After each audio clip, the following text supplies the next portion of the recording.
नमस्कार दोस्तों, voice with Kushwaha channel पर आपका स्वागत है। और आज की कहानी है नातिन। एक दिन घर में सुमन और प्रज्ञा में झगड़ा हो रहा था।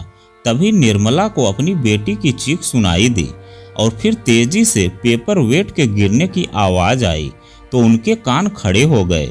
उनकी बेटी सुमन और नातिन प्रज्ञा में जोरों की तू मैं हो रही थी। कहाँ 12 साल की बच्ची प्रज्ञा और कहाँ 30 साल की सुमन। दोनों का कोई जोड़ नहीं था। एक अनुभवों की खान थी और दूसरी नादानी का भंडार। पर ऐसे तनी हुई थी दोनों जैसे एक दूसरे की प्रतिद्वंदी हो। आखिर तू मेरी बात नहीं सुनेगी? नहीं, मैं 2 चोटियां करूंगी। क्यों, तुझे इस बात की समझ है कि तेरे चेहरे पर 2 चोटियां फबेंगी या एक चोटी? फिर भी मैंने कह दिया तो कह दिया। प्रज्ञा ने अपना अंतिम फैसला सुना डाला और इसी के साथ चाटों की आवाज भी सुनाई दी थी निर्मला को। रात हो गई थी। निर्मला सोने की कोशिश कर रही थी। यह सोते समय चोटी बांधने का मसला क्यों? जरूर दिन की चोटियां प्रज्ञा ने खोल दी होंगी। वह दौड़कर कमरे में पहुंची तो देखा कि सुमन के बाल बिखरे हुए थे। साड़ी का आंचल जमीन पर लटक रहा था। एक चप्पल उसने अपने हाथ में उठा रखी थी। बेटी का यह रूप देखकर निर्मला को जोरों की हंसी आ गई।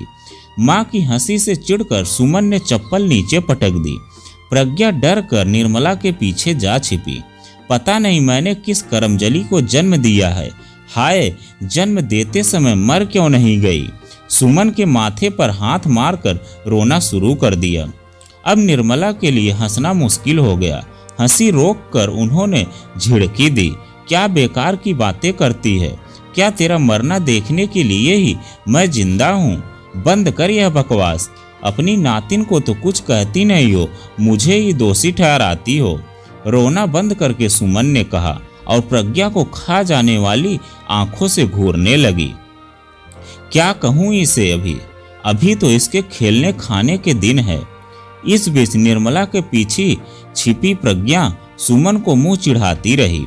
सुमन की नजर उस पर पड़ी तो क्रोध में चिल्लाकर बोली, देख लो, इस कलमुही को मेरी नकल उतार रही है।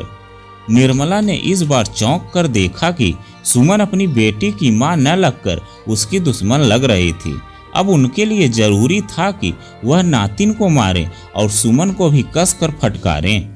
उन्होंने प्रज्ञा का कान ऐंठ कर उसे साथ के कमरे में ढकेल दिया और ऊंची आवाज में बोली, सुमन, प्रज्ञा के लिए तू ऐसा अनाप शनाप मत बका कर। सुमन निर्मला की बड़ी लड़की है और प्रज्ञा सुमन की इकलौती बेटी। गर्मियों में हर बार सुमन अपनी बेटी को लेकर माँ के सूने घर को गुलजार करने आ जाती है। निर्मला ने अपने 8 बच्चों को पाला है। उनकी लड़कियां भी कुछ उसी प्रकार बड़ी हुई जिस तरह आज प्रज्ञा बड़ी हो रही है। बात बात पर तन्ना, ऐठना और चुप्पी साध कर बैठ जाना जैसी आदतें 8-10 वर्ष की उम्र से लड़कियों में शुरू होने लगती हैं। खेलने से मना करो तो बेटियां झल्लाने लगती हैं। पढ़ने के लिए कहो तो काटने दौड़ती हैं। घर का थोड़ा काम करने को कहो तो भी परेशानी, और किसी बात के लिए मना करो तो भी परेशानी। सुमन के साथ जो पहली घटना घटी थी वह निर्मला को अब तक याद है। उन्होंने पहली बार सुमन को देर तक खेलते रहने के लिए शपथ लगाई थी तो वह भी हाथ उठाकर तन खड़ी हो गई थी। निर्मला बेटी का वह रूप देखकर अवाक रह गई थी। सुमन को दंड देने के मकसद से घर से बाहर निकाला तो वह घंटों का समय कभी तितलियों के पीछे भाग भाग कर तो कभी आकाश में उड़ते हवाई जहाज की ओर मुंह कर पापा पापा की आवाज लगाकर बिताती रही थी। पर उसने एक बार भी यह नहीं कहा कि माँ दरवाजा खोल दो, मैं ऐसी गलती दोबारा नहीं करूंगी।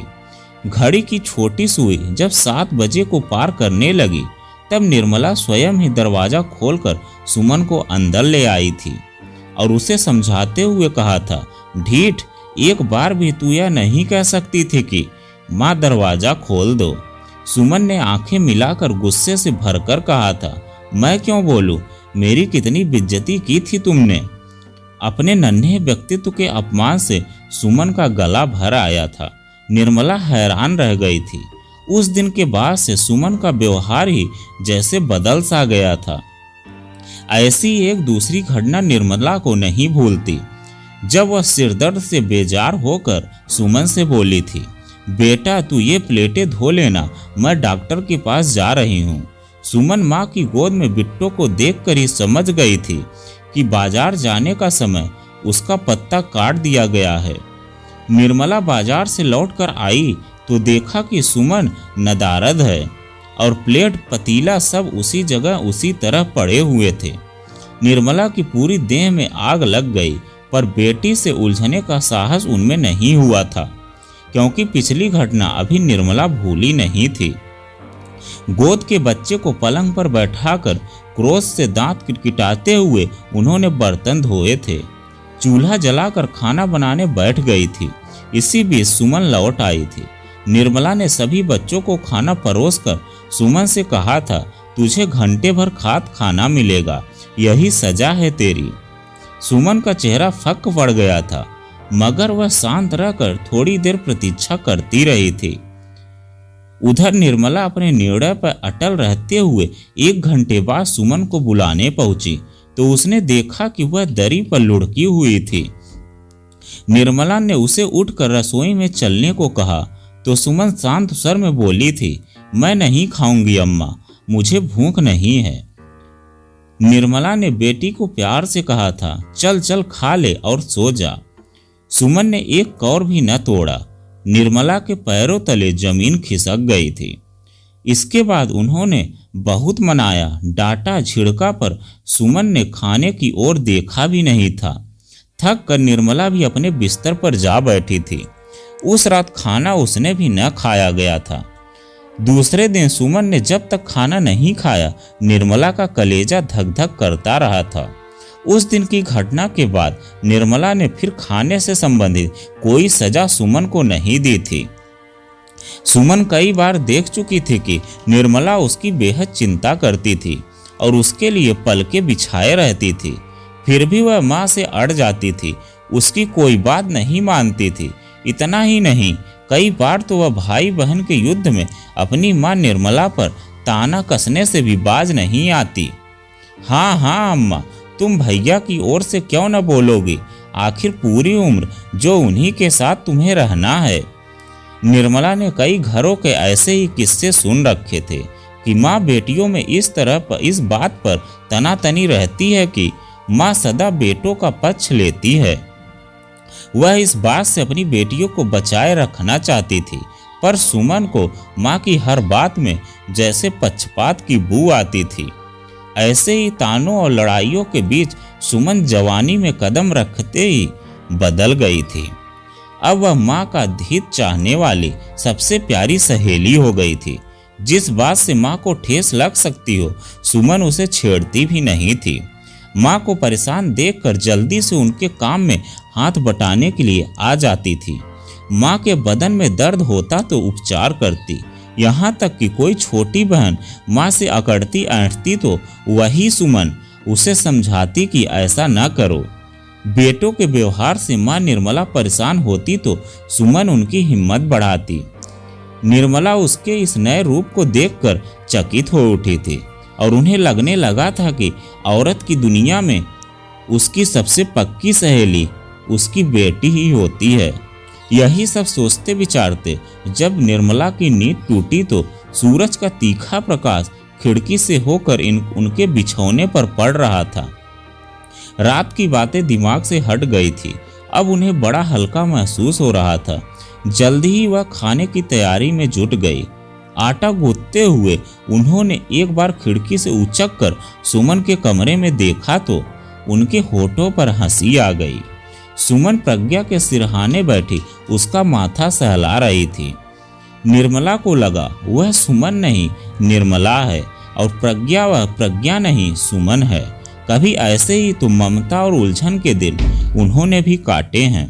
निर्मला ने चाहा एक बार आवाज देकर प्रज्ञा को उठा लें, फिर कुछ सोच कर वह कढ़ाई में मठरियां तलने लगी। उन्हें लगा सुमन उठकर अब बाहर आ रही है। लगता है प्रज्ञा भी उठ गई है, क्योंकि उसकी छलांग लगाने की आवाज उनके कानों से टकराई थी। अचानक सुमन के चीखने की आवाज आई। मैं देख रही हूँ तेरी आदत, तुझे कूट कर नहीं रख दिया तो कहना। कितनी अजीब था सुमन का वाक्य। अभी थोड़ी देर पहले की ममता से कितना भिन्न था, पर निर्मला को इस वाक्य से घबराहट नहीं हुई।